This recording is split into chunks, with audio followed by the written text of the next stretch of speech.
Okay, I decided to make a video to show somebody maybe is gonna have the same problem like me. You have to remove the airbag or the complete steering wheel. So I had a problem with SDL, which is a very common problem.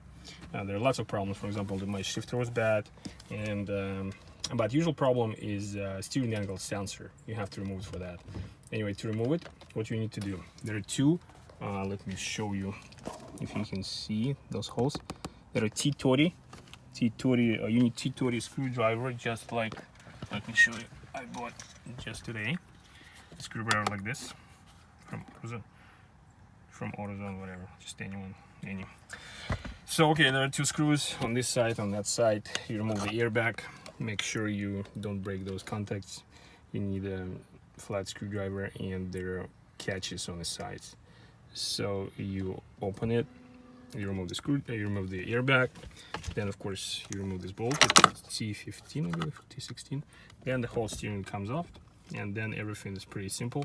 That thing comes out, everything is just it simply pops off.